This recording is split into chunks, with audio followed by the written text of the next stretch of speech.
Hey everyone, it's time for your daily demo. We're talking about Metro 2033. I'm here with Luis Gigliotti. Did I get that right? Yeah, it's a tough one. Not bad for a first try. Welcome to the show. We're happy to have you here. Metro 2033.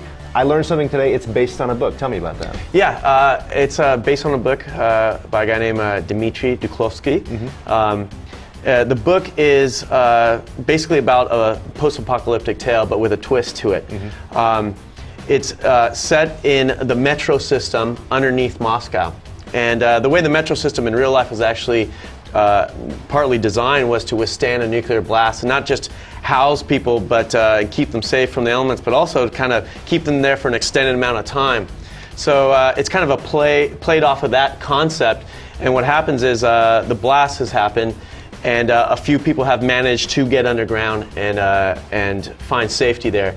And really, you know, as the book goes, the metro stations kind of become not just their own cities, but almost their own countries and cultures. And you've got everything underground from the station called Exhibition, where our hero, RTM, actually exists. And that's, you know, they're trying their best to create a semblance of humanity to other stations that have either been overrun by, you know, radiated, mutated creatures, to extremist groups. Right. The neo-Nazis and the old-school communist guys have their own area. And you'll run into all these guys as you make your way through the game. Absolutely. And then the other side that's actually a different take on the kind of, you know, standard post-apocalyptic tale is that there's a very kind of a mystical side to the whole book and the game.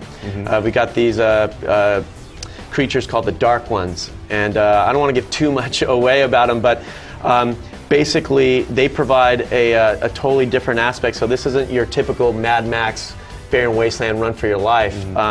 They're actually play out through the book and through the game as these creatures that create almost like a mythical aspect to it. And as you're going to see in the game, our hero is actually closely tied to them in a very special way.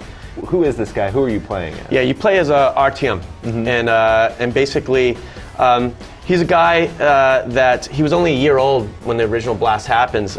He has no real personal recollection of pre-blast Moscow, but he's actually a dreamer.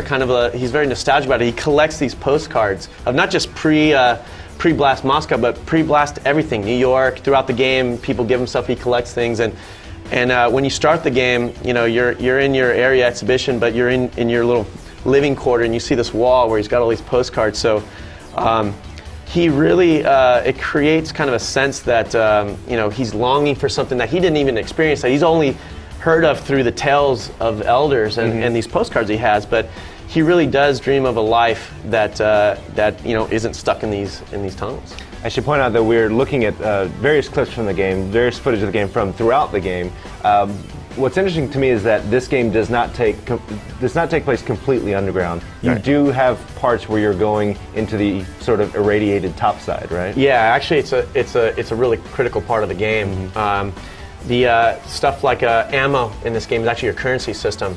So one of the reasons, or the main reason, you want to go topside to the surface, and obviously, you know, risk your life for a bunch of different reasons, not just the mutated creatures out there, but also, you know, you have to wear a gas mask, and you know, that's actually a management system in the game of, you know, keeping that gas mask from breaking or having cartridges. But really, you want to go to collect merchandise, pre-blast ammo, pre-blast weapons. They're like gold in this game, and if you have them and you're down, you know, in the metro system, which you spend about 70% of the game underground and about 30% of the game topside. But once you have these things, you actually use them as your currency in the game. So use them for everything from gathering information from NPCs to actually upgrading weapons and you know, use them for everything in the game. All right, well, Luis, the last question is, when is Metro 2033 coming? Yeah, it's coming out March 16th. There you go, Luis. Thank you so much for being here. Appreciate that. Thanks for having us. Metro 2033 coming on PC and Xbox 360.